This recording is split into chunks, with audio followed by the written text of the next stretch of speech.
Merhaba.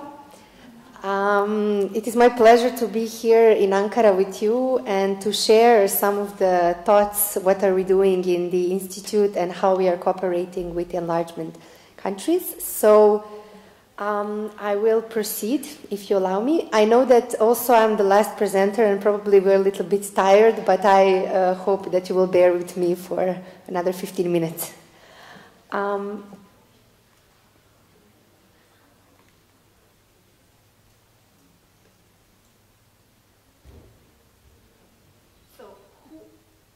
Who are we? For some of you who know, and we have been mentioned a few times, which I'm very happy about during this conference.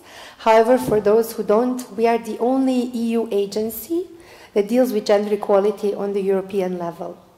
And as you can see here, some numbers and figures, we are the only agency with a rather small staff of, let's say, around 28 members, and we are trying to accommodate the needs of research and data collection for all EU 28 member states.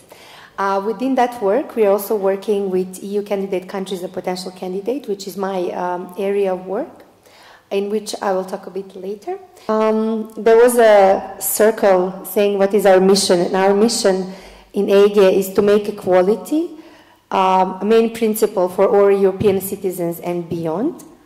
And in this slide here, you can see our main 4 areas of work. Gender Equality Index was quite mentioned, and we will mention it again. And Gender Statistics Database, also very important for our work. Then we deal with monitoring implementation of the Beijing Platform for Action. Beijing conference was mentioned, and the platform was also mentioned throughout this day. Every year we produce certain research notes on this based on the EU presidency of the Council. We deal a lot with gender mainstreaming as a special area of work and gender-based violence. Equality is important, and we want to use some numbers for the decision makers to be easier to understand why is gender equality also important on the economic side. We have calculated that making gender equality a principle in the society creates 10.5 million jobs in the EU by 2050. Which would increase GDP significantly per country. We can see the cost of violence, so how much money we are losing, and this is not to put gender equality and violence against women in the economic sphere only, which is certainly not, but just to give you some figures of the calculations that we did in EGE, which is that on the yearly level, the whole EU loses 1.9 billion euros. And this money that we are losing goes to provision of services and all the things that system is supposed to support when it comes to violence against women, which is a significant number. The visual that violence against women is a problem that is rooted in gender inequalities. And us in the European Institute of Gender Equality, we are trying to measure this and to see how we can work with the numbers to make the equality work for all, and that violence against women is not something that is systemic problem. On this slide, specifically when we talk about violence, you can see these circles of areas of operation, and in the arrow, you can see that our specific area of focus is reported violence, specifically administrative data. And EGE has done a lot of work on administrative data collection, and on our website you can find many useful information regarding this topic. This is just to provide visuals that comparable data is very crucial in the area of combating violence against women on a systemic level. And besides administrative data, we have to obtain also data from the police, justice. We have to have indicators and definitions in place. Genital mutilation, which is a problem. We recently conducted a study on this in Europe, and we want to say that we have zero tolerance to this problem, and more information can also follow. You can see here one of the sentences from the study. On the next slide, you can see something about what do we mean when we say gender mainstreaming as a very important area of work.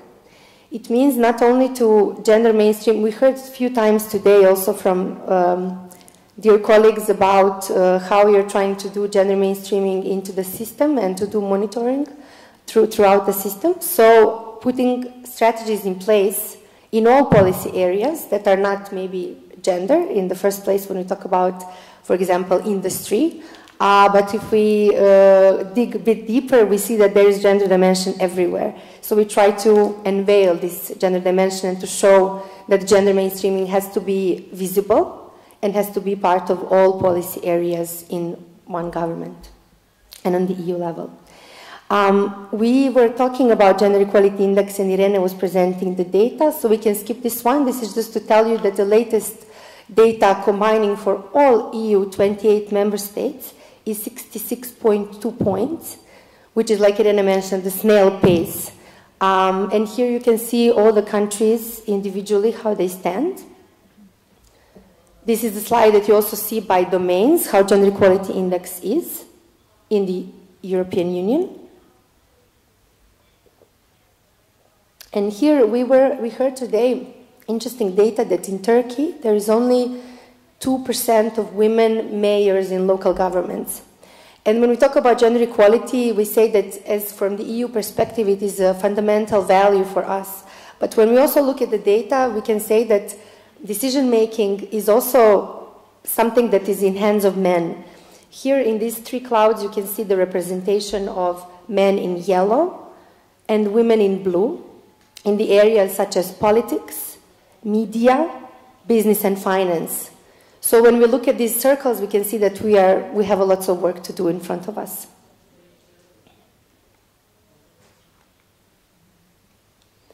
Now I will move to something that's maybe more important here since we are in Turkey. I will tell you a bit about how we are working with the EU candidate countries and potential candidates. Okay. So in this slide, you can see the cycles of cooperation we had established with the EU, with the Western Balkans and Turkey, basically. So we started somewhat in 2013, and I think the colleague from Turkstat mentioned that you are working with us since 2013, which is quite correct, and we know this. So since 2013 until today, we are in 2019, we had 4 projects implemented so far. Here you can see their titles. And as of January 2019, we started the 5th cycle of our cooperation. In this map, you can see countries that we work with, and we call them, some of them are further in the European accession process, like Turkey itself as a candidate country, and some countries are still potential candidates. So basically, we are working with 7 beneficiaries. We are covering all Western Balkans and Turkey. Our main stakeholders that we are working with are gender equality institutions, such as ministries, somewhere there are coordination bodies or agencies for gender equality on the national level as our primary stakeholder. And then along with them, we work quite closely with gender statistical institutes and offices across this region. Plus, we are including more and more civil society in our work, and actually I'm happy that we are here today also in the project of civil society organization, so thank you very much for inviting us. And I'm sure we will keep investing more in knowledge sharing and dissemination of information when it comes to civil society. Our also very important partners, also still on the back slide, are EU delegations. As you know, we work with them closely in order to make sure that we are on the same grounds when it comes to priorities in gender equality, which is very important. On this slide here, you can see how the interest of different stakeholders has been growing ever since we started. This is our statistic covering from 2014 up until the latest update, which was in June last year. And for Turkey, which is the first one here, you can see the numbers from 2,420 in 2014 up until 8,000, almost 500. These numbers show us the visit to our website from this region. And we are divided by countries. So we are very happy to see that the interest is growing and that we can share and work more with you here. So some of the results that we did in the last year, only for 1 year we had over 220 participants directly involved in our work from the whole region. We have 2 very specific results when it comes to gender equality index development, and this is somewhere where we are going to continue to work with Turkey so that we can also add you to the list of the countries who have developed Gender Equality Index. So far, we had Serbia, who developed Gender Equality Index second time. The launch of the second release of index was in December last year. And we had calculations for the former Yugoslav Republic of Macedonia, who have completed their calculations, and we're expecting the final report to be available this year. Then we had some meetings, and we established a regional coordination mechanism to work with the region and to share our knowledge and work. This is the meeting in Brussels that was last year, and also these are some missions that we had. We conducted 2 trainings last year. One was in Kosovo. This was a training on Gender Equality Index, and one was in the former Yugoslav Republic of Macedonia. Now, we heard a lot about significance of data, and I don't want to tell you another information how it is important, but I would like to draw your attention, if you like the data. In the Gender Statistics Database, you can find the data also for Turkey, and throughout this cooperation, we are very proud that we have collected data for women and men in decision-making for Turkey and for all the other beneficiaries from the Western Balkans. And you can find them on a scale, I think it's on the next slide. Yes, these are for all 7 beneficiaries, and EU as the first one on average, data based on, I think there is around 60 or more indicators that we use to measure women and men in decision-making, and Turkey should be, you can see TR, it's a bit not so visible, but you can see the gap. The bigger the line, it means that the gap is bigger. And the yellow circles are women, and the green ones are men. So you can see there is a still big gap. Next slide. Okay. On the previous one, you can only see we organized one regional coordination meeting on violence against women, specifically on administrative data collection, which happened in Sarajevo last year.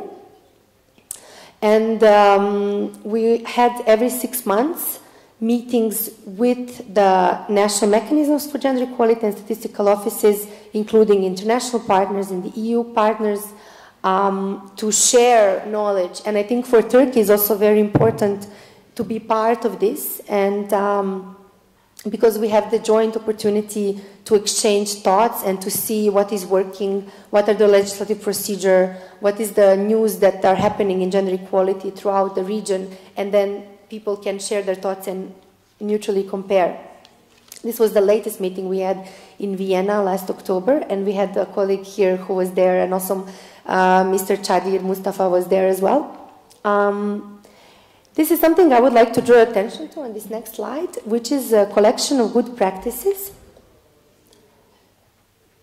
This is the work that we started last year, sometime springtime, on the initiative that we want to see.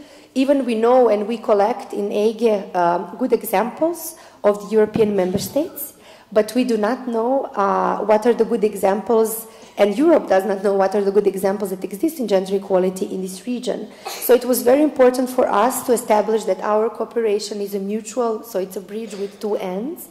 And we collected 15 good practices from Turkey and Western Balkans. On the previous slide, you could see the chart, what were the topics that the good examples were collected.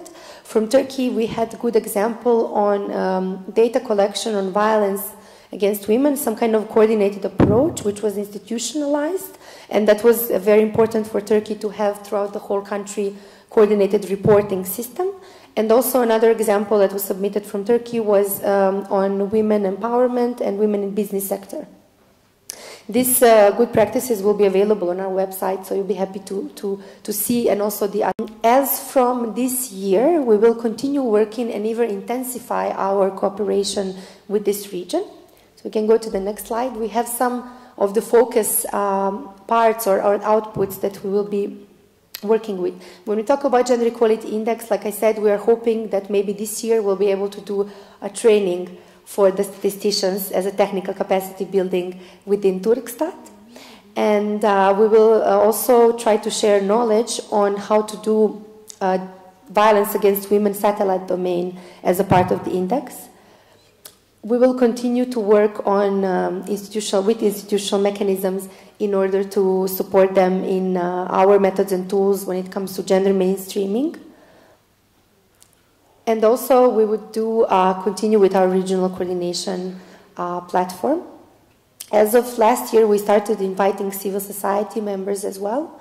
So it could happen that we will have some meetings that we will invite you as well to come. And of course, dissemination of our information. Maybe we can skip to the... This is something that we had before. It is a campaign. It's called White Ribbon.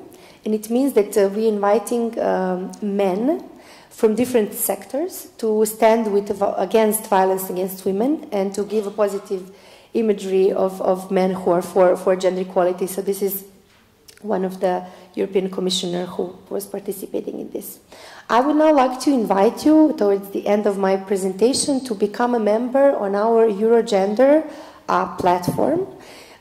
This could be very important for you because you can get regular updates on what is happening from the events and news from our side, and you can communicate and find other experts across the world. We have so far 5,000 members, and all you need to do is just to register with your profile, and you can click on the topics that you're interested, and you can regularly receive updates from us.